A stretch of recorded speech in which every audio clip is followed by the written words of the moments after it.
હું ડૉક્ટર સંદીપ પટેલ છેલ્લા 11 વર્ષથી આકલાવમાં શ્રી હોસ્પિટલ ચલાવું છું. અમારી હોસ્પિટલમાં મેક્સિમમ નોર્મલ ડિલિવરી થતી હોય છે. અમારી હોસ્પિટલમાં ટૂંક સમય પહેલાં નિકિતાબેન સોલંકી કરીને પેશન્ટ આવેલ, જેની પહેલી ડિલિવરી હોય. પેશન્ટ માનસિક રીતે તૈયાર ના હોય નોર્મલ ડિલિવરી માટે, છતાં બી અમે તેને સમજણ પાડી અને માનસિક રીતે તૈયાર કરેલા. હોસ્પિટલ વિશેની માહિતી નિકિતાબેન સોલંકી અને તેના ફેમિલી મેમ્બર આપશે. મારું નામ યોગેશ સોલંકી છે. મારા વાઈફનું નામ નિકિતા સોલંકી છે.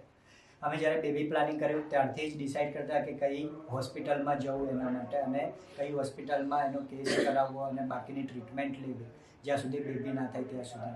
તો 2-3 હોસ્પિટલો વિઝિટ કર્યા પછી જ્યારે અમે શ્રી હોસ્પિટલમાં આવ્યા ત્યાં ડૉક્ટર સંદીપભાઈ પટેલ સાથે અમારી મુલાકાત થઈ અને એમની જે વાત કરવાની રીત હતી, સમજાવવાની રીત હતી તે અમને બહુ જ સારી લાગી અને એ જે ટ્રીટમેન્ટની જે સુવિધાઓ છે એ સુવિધાઓના લીધે અમે અહીંયા કેસ કરાવ્યો અને આખરે